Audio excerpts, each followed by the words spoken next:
Gracias, Dani. Sí, efectivamente ya estamos con Axel Kicillof, el gobernador de la provincia de Buenos Aires. Muchas preguntas tenemos con Mariana Verón, muchas. Pero la primera es, obvio, ¿estamos nerviosos? ¿Tranquilos? ¿Cómo estamos? Mira, yo tengo, es personal, ¿eh? Bueno, es personal la pregunta. Yo tengo un método cuando estoy nervioso o con duda, con cosas, hago. Moverme, hacer. ¿Qué? No, en este caso campaña, digamos. No parar es una forma también Eso te calma. Y porque haces algo al respecto. Claro. Me parece que si no, lo otro es la contemplación y la que te carcoma. En este caso, en mi papel particular, tengo bastantes acciones para hacer con respecto a lo que se viene después. Entonces, ustedes habrán visto una maratón de actos, de recorrida, que si es por eso debo andar nervioso hace años porque no paramos nunca. Pero no, con mucha inquietud que tiene que ver con lo importante que es la elección, obviamente. Está muchísimo en juego, muchísimo. Es más, diría que algunos ni se dan una idea. Como antes de Macri, que parecía que se votaba, bueno, un cambio, y después vino lo que vino, el FMI, vino el endeudamiento, vino la desindustrialización, la persecución política judicial, vino la pérdida de fuente de trabajo, vino el cierre de pyme, vino el fin del crédito, vino una caterva de cosas, el espionaje de funcionarios del gobierno por el propio Macri, todas cosas inesperadas porque cuando se votaba Macri era la revolución de la alegría, nadie va a perder ningún derecho, a vos te voy a dar la jubilación, el impuesto a la ganancia, Esa fue la campaña de Macri, una estafa electoral. Yo creo que hoy se juega muchísimo, primero porque las secuelas de las decisiones que se tomaron durante el gobierno de Macri no están resueltas ni mucho menos, cargamos todavía con el Fondo Monetario, sobrevolando la economía argentina para cobrarse y obligarnos a hacer ciertas cosas que les sirven para cobrarse a ellos, pero no para desarrollarnos ni para estar mejor a nosotros. Y por otro lado, porque las propuestas tanto... No sé si Melconian sigue siendo... Melconian sigue estando con Bullrich. ¿Cómo es esto? Así arrancó, está picante. No, pregunto. No, porque Melconian eso? aparece como una novedad, producto de los patinones que se dio, los patinazos, no sé cómo se dice, que se dio Bullrich. Bueno, ahora incorporó a Larreta. Y ahora Melconian, que de nuevo lo vi en Mirta a él respondiendo en un fragmentito, me empiezan a preguntar el tema sobre de los audios. Sí, bueno, yo, campañas sucias no, Roña no, pero bueno, acá cuando ocurrió algo dimos una respuesta contundente y después, bueno, podrán decir, me hubiera gustado tal cosa, pero respuesta contundente, que tuvo que ver con apartar al funcionario de su lugar. Estás hablando de Insaurralde. De Insaurralde, ¿no? Por eso. Entonces acá lo que pasa es que el PRO, con lo de Bursaco, tiene la costumbre de ocultar, esconder. ¿Vos lo hubieras echado a Melconian?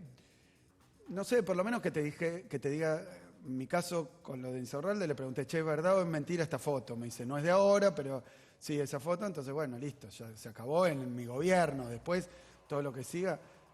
En este caso los escuché el otro día de nuevo patinando, no se hable más del tema, decía Bullrich, y Mirta diciéndole, ¿es verdad o es mentira? Y él nunca dijo ni que sí ni que no.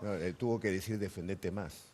Mirta le dijo defendete más. Bueno, por eso, pero sin meterme en esto, porque creo que estos días también van a volar acusaciones que me preocupan. Preguntaba esto de Melconian, porque me parece que Melconian era la rueda de auxilio. Yo, viste, cuando cambias la rueda de auxilio, te puede pasar que aparezca pinchada. Y ahí ya te quedaste sin auxilio. Sí. Entonces ahora llamaron a la grúa, no sé, llamaron a LACA, que es que venga Larreta, a ver si... Entonces, yo creo que de ese lado, por eso, yendo a la cuestión, ¿qué está en juego? Me parece que vamos a ver movimientos, cosas. Yo creo que la sociedad, el público, el que tiene que votar, el elector, se va dando cuenta que justo siempre 15 días antes de las elecciones se revelan cosas que nadie... Entonces creo que todos tienen una mirada de, bueno, se está por decidir los próximos 4 años. Yo opino que si vienen Bullrich o Milei, el daño que van a hacer es mucho más que por 4 años. Como fue la deuda 100 años, más allá de las dificultades que podamos tener, que reconozco. Entonces creo que se está jugando algo muy importante y que creo que el votante debería tener la posibilidad no de poner el voto por el último flash, que será bueno o malo o no sé qué, sino más bien por lo que hay para adelante. No se expresa bronca, que está bien, es legítimo, pero no es eso, porque eso dura un minuto. Ahora, Se decide el futuro. Sí. Y como ahora la derecha está tan desatada con lo que piensa hacer, en algunos casos con ribetes adicionales. En términos de proyecto económico, lo mismo. Milei y Bullrich son lo mismo en proyecto económico, ahora si quieren desarrollo. Después está Milei, que dice cosas denigrantes y enojosas sobre el Papa, sobre los 30.000 desaparecidos, digamos, venta de órganos. Sí, la parte política, vos decís la parte económica. La parte económica yo la veo igual, Además tuve oportunidad, porque encontré un YouTube donde exponía a Melconian. Vieron que Melconian dijo algo, por eso me llama la atención. Bullrich venía mal con lo económico, ¿no? Mal, tropezando, con problemas de expresión. No, con problemas de expresión, de armar una oración, de usar la palabra correcta, a veces cambiando sí, confundiendo términos económicos incluso. Claro, pero bueno, entonces vos decís, ¿cómo le voy a poner mi futuro económico? Por más difícil que esté, bueno, ahora tenemos un fin de semana ultra récord, pero por más difícil que esté, ¿cómo le voy a esta persona? Entonces apareció Melconian a resolverlo y vino con un plan, que es más o menos lo que le había ido a presentar a varios dirigentes políticos. Entre ellos se reunió con Cristina, que era competencia de monedas en vez de dolarización, era varias cosas de ese estilo. Nunca se vio ese plan, nunca expuso ese plan, que teóricamente son 75 especialistas, qué sé yo, el plan no se conoció. Pero yo enganché un video el otro día de YouTube, donde él expone unas filminas, y me puse a mirarlo con detalle, tal vez por ser economista y tal vez por conocer a la Fundación Mediterránea, que es la dueña del plan de Melconian. La Fundación Mediterránea es una fundación de Córdoba, bancada por grandes empresas. Pero además está Cavallo involucrado. Bueno, Cavallo fue el jefe, la cabeza de la Mediterránea, sí, que Menem se trajo al gobierno cuando tuvo la hiperinflación durante los primeros meses. En este caso Melconian dice, yo tenía un plan, lo armamos con toda gente, pagado por Techin. Pasaban atrás las diapositivas mientras estaban... Sí, el día de la presentación. Por Arcor. Aparecían los sponsors de ese plan. Los auspiciantes. Ahora, bueno, termino, dale. Perdón, Mariana. Entonces, me puse a ver ese plan, pero lo que quiero decir es que Melconian dijo una palabra ese día cuando lo presenta, cuando se incorpora. Dice, yo tenía este plan que veníamos armando, se lo presentamos a todos los candidatos. La única que lo compró fue Bullrich. O sea, como que Bullrich compró un paquete llave en mano de la Mediterránea. Nosotros ya tuvimos ese caso, que fue en los 90, cuando Menem hace entrar a Cavallo, que después termina que Menem echa a Cavallo, por quien era el padre de la convertibilidad, el padre de la criatura, y pone a otro economista, Roque Fernández, que era el director, el presidente del Banco Central con Cavallo era Roque Fernández, lo echa y pone a Roque Fernández. Tal cual. Cuando Milei tiene que mandar, no a alguien a hacerse el rebelde o el estrella de rock, como ellos mismos creen que es, o a putear a un canal de televisión, a putear a un periodista, o putear a todos los políticos. Cuando tiene que ir a hablar a alguien en serio, manda a Roque Fernández, al Fondo Monetario Internacional, que va con Carlos Rodríguez, que era el viceministro de Roque Fernández, en la época, después de Cavallo, 96 creo, hasta el final, hasta el 99, para sostener la convertibilidad. Bueno, vos lo que decís es historia conocida que después derivó en el 2001. Sí, pero son todos los mismos. Pero además son todos los mismos, loco, son todos los mismos. No hay nada de nuevo en lo de Cavallo también le vendió el plan a De la Rúa. Bueno, termina con De la Rúa, pero vos fijate, entonces, lo último que digo, Roque Fernández es el que para sostener la convertibilidad, la dolarización, yo digo es una dolarización, circulaban pesos pero respaldado todo por dólares, o sea, si circulaban dólares era lo mismo, pero cuando había ahorro o gasto en el extranjero, faltaban dólares. ¿Cómo hacían para conseguir los dólares? Deuda, que se necesitan para sostener la circulación. Deuda o privatizaciones. Cuando viene Roque Fernández, privatiza lo que quedaba, entre esas cosas YPF. Y se lo da a privatizar a Carlos Rodríguez, que es el otro que va en nombre de Milei con el fondo. Cuando hay un pulenta, digamos, el poder económico, manda a Carlos Rodríguez y Roque Fernández. Dos viejos conocidos, casta 100%. Lo manda en nombre de Milei. ¿Y qué pasa? Carlos Rodríguez tiene la responsabilidad de privatizar YPF. Y dice, la vamos a vender en el mercado para sacar y para que nadie tenga el control. Renuncia porque Roque Fernández dice, no, se la vamos a regalar a Repsol. Que después la vacía. Entonces vos fíjate, la cantidad de historia antigua, ni novedad, ni disruptivo, ni rebelde, ni original. Unos tipos que ya fundieron el país varias veces. Y lo puedo discutir cara a cara con cualquiera de esas personas. Se está portando Ahora, mal, ¿cómo? ya se está portando, habla mucho. Y bueno, lo ya tenemos que conocemos cómo cortar, es. vamos a cortar. ¿Qué pasa en el ahora, no? Porque está gobernando el oficialismo y la gente no llega a fin de mes, la inflación que se conoció la semana pasada alarma, no sé, la oposición está hablando de que estamos muy cerca de una hiperinflación, vos sos economista además de gobernador, estamos cerca de esa situación y qué respuesta le da el oficialismo a la gente que va a la verdulería, al supermercado y se espanta. Mirá, la economía no es una ciencia exacta. Lo que va a pasar mañana no está escrito. Depende de qué hagamos. Y ahí quiero decir algo porque lo vengo diciendo desde el 2018 textual. Es más, lo empecé a decir en el 2016. Cuando empiezan a aplicar el plan de Macri, en 2016, hay una intervención mía que estaba el macrismo, Prat Gay en ese momento, qué sé yo, diciendo no vamos a ir al Fondo Monetario Internacional, incluso Duhovne está con un cartelito, no vuelve el Fondo Monetario Internacional. Yo le digo a ustedes, van a abrir la economía, van a endeudarse, van a destruir la producción local, van a destruir los derechos y el salario, van a destruir la industria nacional y la producción primaria nacional, y cuando no puedan más van a ir a buscar al Fondo Monetario Internacional. Lo digo en 2016. Y dicho y hecho, el Fondo Monetario Internacional aparece cuando Macri se la fuga toda. Toma 100.000 palos de deuda en Wall Street. Wall Street le dice, no te presto un mango más, a Caputo en febrero del 18, y entonces Macri, en una intervención de 7 segundos, cambia todo lo que había dicho, voy a ir al Fondo Monetario. Y después nos enteramos de que es con una conversación con Trump, donde Trump le dice, yo te voy a bancar a vos políticamente. Entonces tomá el préstamo más grande de la historia, Clever Carone, después el representante, y digo, bueno, está hablando de historia. Recordemos un poco la historia, no solo por lo que pasó y dónde estamos, sino por lo que puede volver a pasar. Pero más allá de las dificultades. Entonces voy a lo económico. El tema de la hiperinflación. ¿Qué trae el Fondo Monetario? Un programa. El Fondo Monetario es un acreedor bastante particular. Te presta plata, pero después te quiere manejar el auto.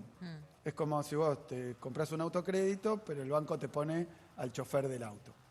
Porque dice vos solo lo vas a chocar. Entonces le presta a Macri una fortuna, también la fuga, eso es contra el estatuto del Fondo Monetario. Nosotros iniciamos acciones por eso. Cartas, reclamos, no pasa por el Congreso. 57.000 millones de dólares, la deuda más grande de la historia, y un plan, el plan del fondo. Que el plan del fondo, la verdad que es una tontería explicarlo porque es muy rudimentario, lo aplica en todos los países donde está y es un fracaso. Y en Argentina más, para no ponerme a hablar del daño que hizo en Grecia, del daño que hizo en Turquía, hablo de Argentina. ¿Qué dice el plan del fondo en Argentina? Dice, el gobierno tiene que devaluar. Les pregunto a ustedes, si vos devaluás, ¿qué pasa con los precios? Se va por las nubes como sucedió por las PASO. El plan del fondo, obligación del fondo, para que te hagan los desembolsos de la infinita deuda que dejó Macri, es devaluar. ¿Cuánto? Tanto o más que la inflación del último mes. Devaluar y ajustar. Bueno, ahora voy al ajuste. Entonces, devaluar. Así no se va a arreglar la inflación. Y es el plan del fondo. Y si no lo haces, no te hacen los desembolsos. Que esa es un poco la discusión que tuvo Sergio la última vez. Si ustedes miran la evolución de la inflación en la Argentina, Macri agarra 2015 con, pongamos, 25, medido por la ciudad. Termina con 53. ¿Cuándo se escapa la inflación? Desde que entra el Fondo Monetario con este plan, que dice, devaluás lo mismo que la inflación. Si vos devaluás lo mismo que la inflación, no parás la inflación. ¿Qué es lo que haces? Encareces el dólar, que es lo que quiere el fondo, porque ellos se cobran dólares. Y termino con eso que preguntaba. Devaluar y ajustar. Devaluar para que el dólar sea caro y solo se lo quede el acreedor. Ningún argentino ni para nada. Cuanto más caro el dólar, mejor, siempre. Lo que pasa es que eso en Argentina es inflacionario, alimenta la inflación. Y después ajustar para que el tesoro, para que el gobierno tenga plata para comprar esos dólares que son del Banco Central y pagarle a ellos. Es ABC. Lo que pasa es que es muy malo para Argentina. Entonces, para que esto cambie, hay que plantarse con el fondo. Esa, si me decís cuál es mi opinión. ¿Podemos? ¿Y qué es la ¿Pero novedad? qué significa eso, romper con el fondo? Plantarse con el fondo. Después el tango se baila de a dos. Yo creo que hay que plantarse con el fondo. Su programa de ajuste y de evaluación no va más. Sí. Y creo que esto es lo que le marca Massa. Ahora, ya hecho candidato, ministro de cara a la elección, le dice, a ver muchachos, porque también la otra cosa, y para que le quede claro a la gente, ¿qué decía el fondo? Y lo escuché 20 veces. Si ustedes, ¿por qué pedían 100% de evaluación?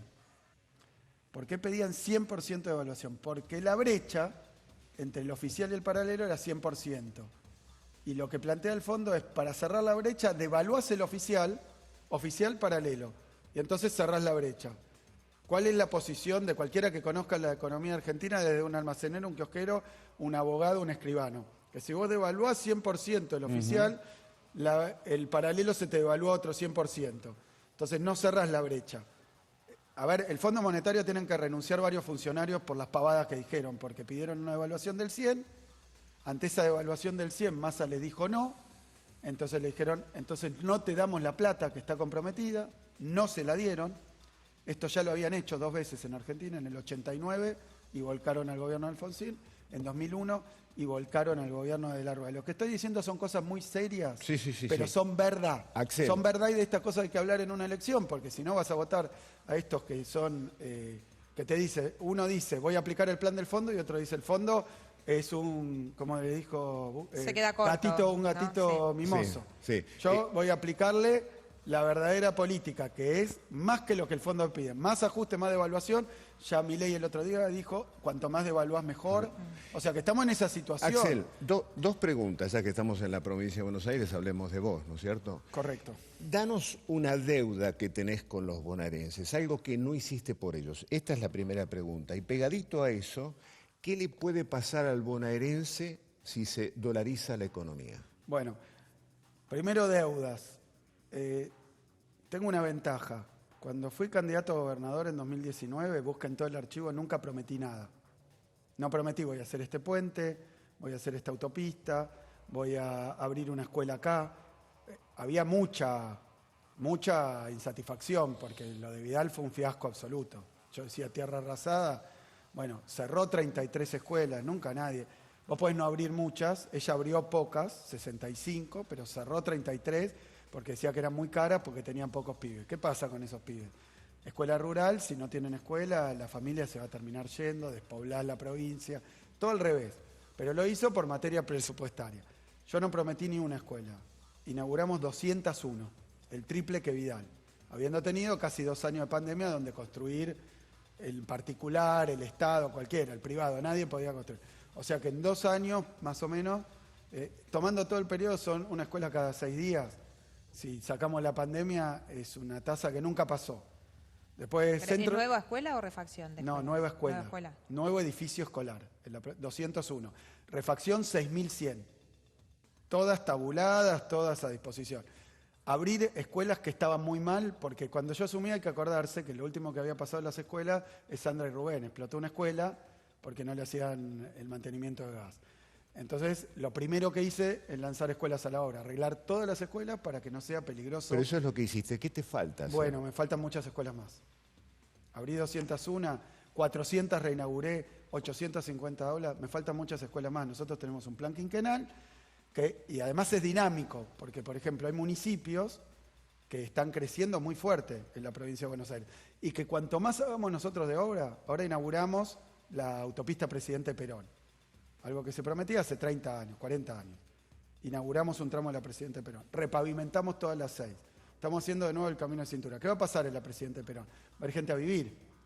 Entonces, primero se va a radicar y después va a pedir una escuela, una comisaría, un centro de salud. 154 nuevos centros de salud pedimos. Construimos, inauguramos, 154. ¿Viviendas? 6 hospitales grandes. 6 hospitales grandes, del tamaño del Hospital del Cruce. Sí. ¿Vieron el famoso Hospital del Cruce en Varela? Inauguramos 2 en Matanza. Estaban algunos empezados de la época de Cristina, que no los habían terminado. Inauguramos en Esteban Echeverría, en Pilar, en Escobar, 2 en Matanza, dije. Inauguramos también Cañuelas. Ahora, la inseguridad sigue siendo un problema de la provincia de Buenos Aires. Y bueno, por supuesto, porque la inseguridad tiene un montón de causas. Bueno, esa es una Entonces deuda. entonces digo, más escuelas, más hospitales y salas de salud. Se necesitan en la provincia de Buenos Aires. Nosotros somos la provincia con menos empleados públicos. Vos me dirás, ¿cómo? ¿Cuántos tenés? 650.000. ¿Cómo? Si son más grandes que algunas provincias enteras. Sí, pero para atender y responder a 17 millones de habitantes. Los empleados públicos se cuentan no por cantidad total, porque seguramente en China hay más empleados públicos, sino como proporción con la población.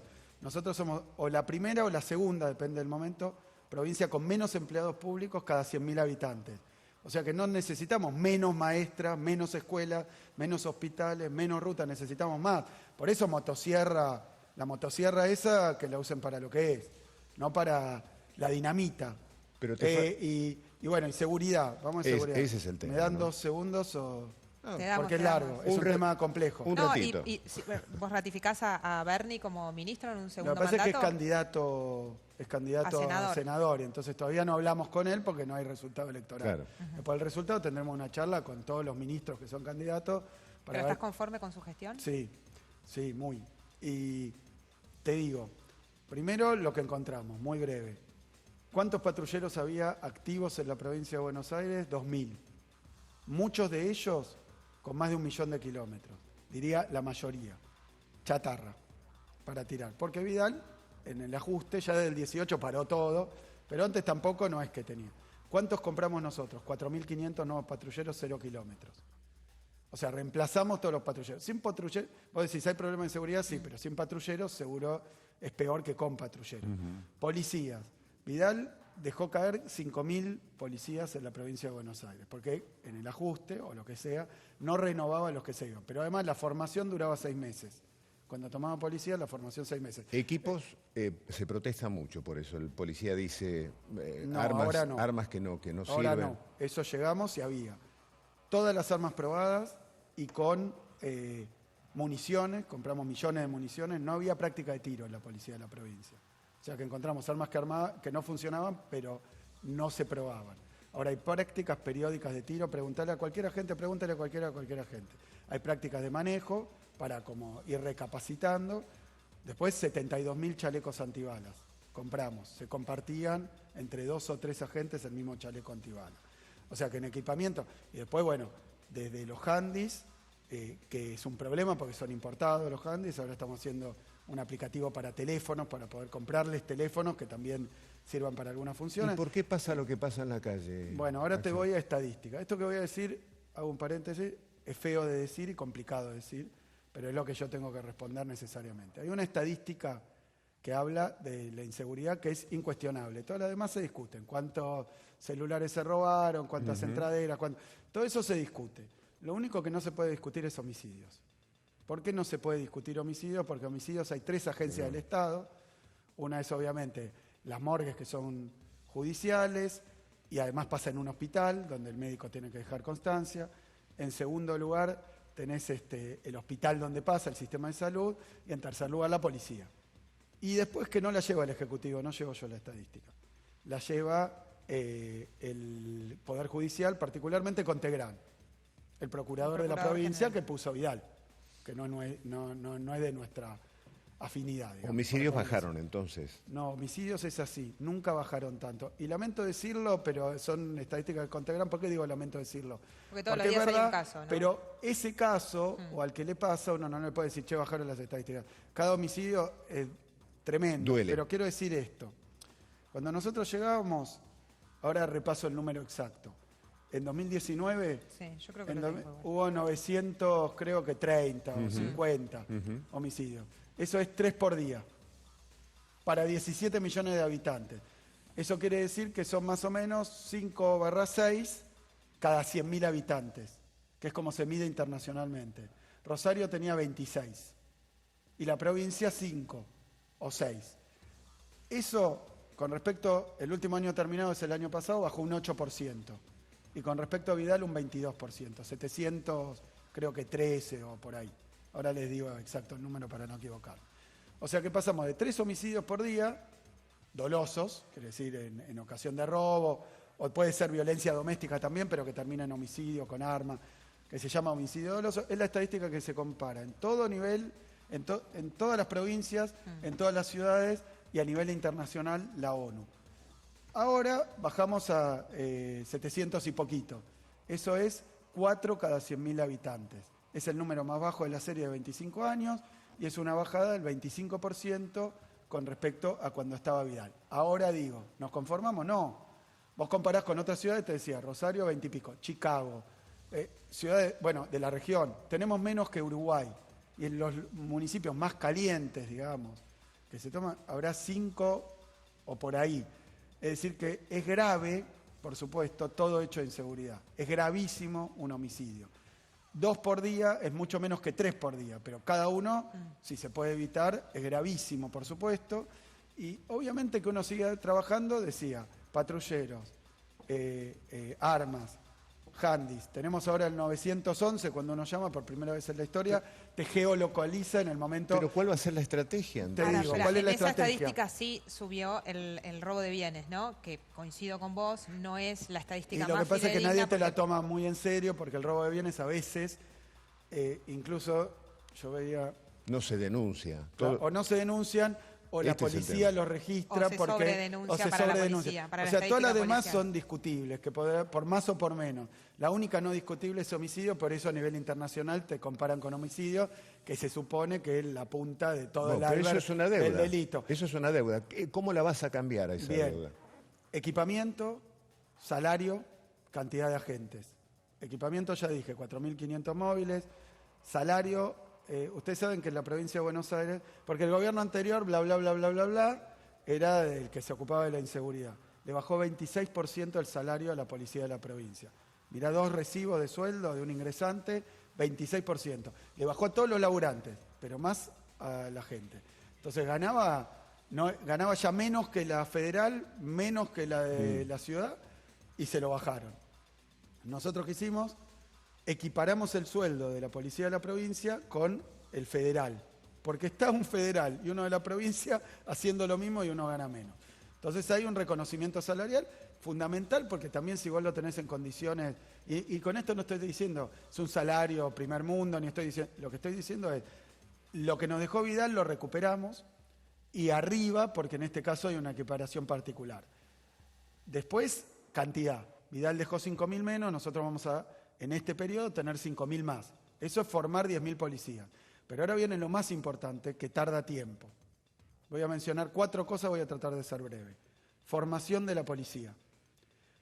Lo que era la Bucetich, la escuela de policía, la descentralizamos y la convertimos en instituto universitario. ¿Ustedes qué dirán? ¿Y eso qué significa? Más larga la formación, cambiamos los programas para que el policía que sale a la calle con un arma tenga una formación distinta. Y una parte de esa formación es con práctica en la calle, con un tutor. ¿Alcanza? No, porque tenemos 90.000 policías, de los cuales 10.000, 15.000 serán cuando nos vamos, están formados de una manera Que son los distinta. nuevos. Pero empieza a tener un efecto sobre el total de los policías. Eso es uno, formación.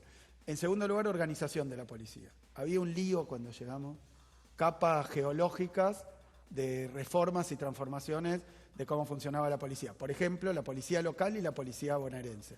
En un momento, esto creo que es gobierno de Scioli, crean la policía local, le ponen, no sé, 10.000, 20.000 agentes, lo forman en 6 meses a la calle. Entonces había 2 cuerpos de policía trabajando en el mismo territorio. Y todos los policías de la policía local eran del mismo escalafón, no había ascensos, porque era una policía como comunal.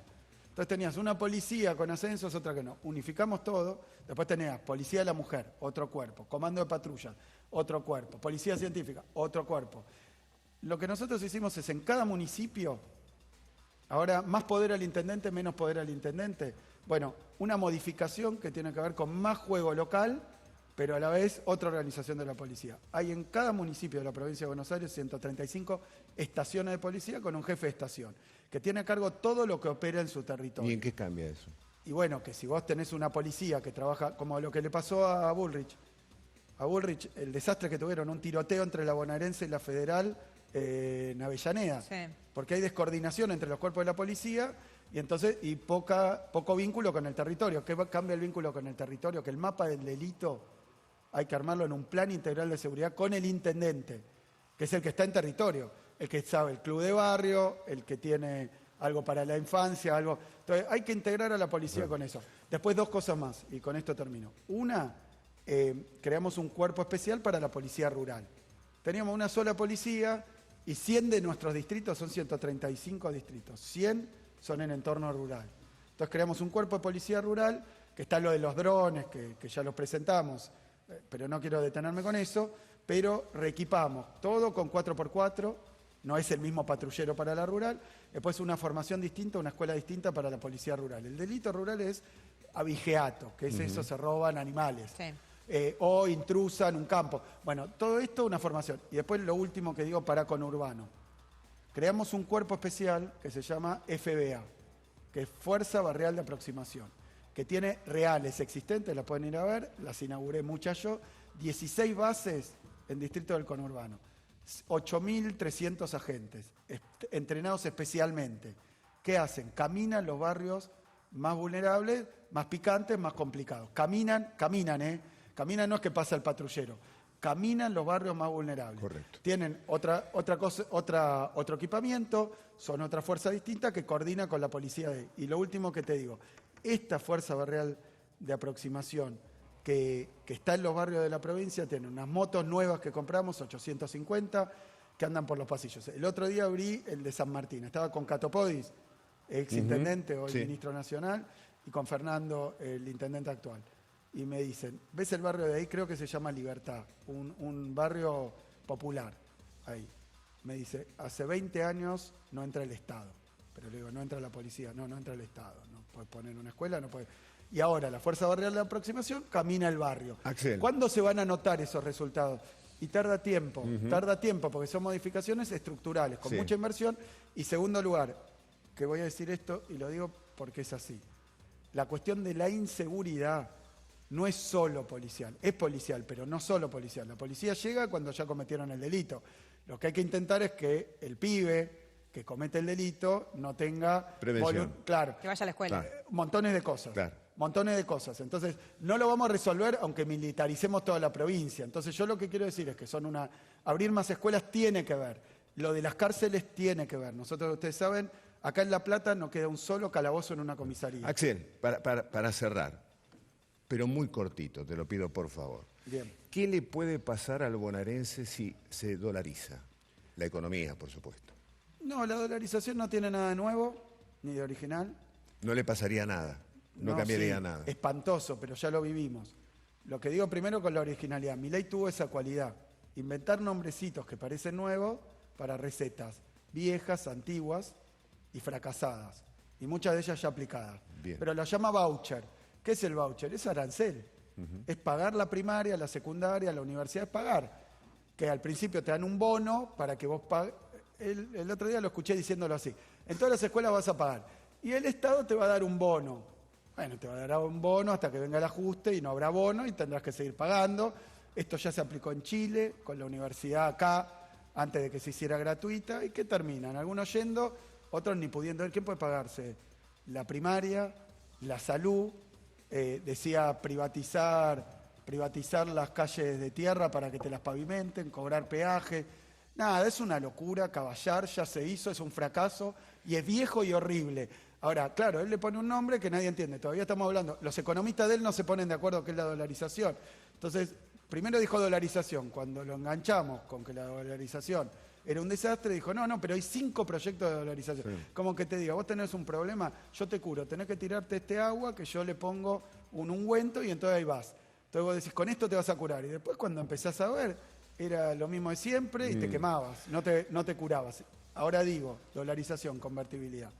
Ya la tuvimos porque cuando era la convertibilidad vos la viviste, vos también, la convertibilidad. La convertibilidad era que circulaban pesos.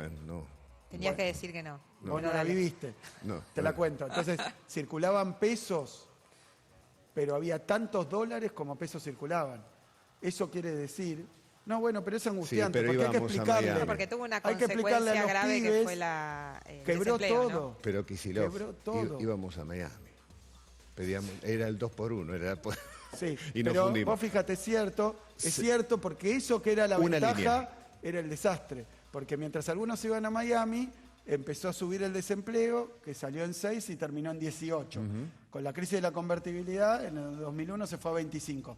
La industria nacional quebrando. El campo, que seguro que piensa, dolarizan, yo vendo en dólares, hoja verde, dólar. El campo quebró todo en los 90, porque no hay crédito, 20% en dólares la tasa de interés. Ya Milei dijo que quiere privatizar el Banco Nación.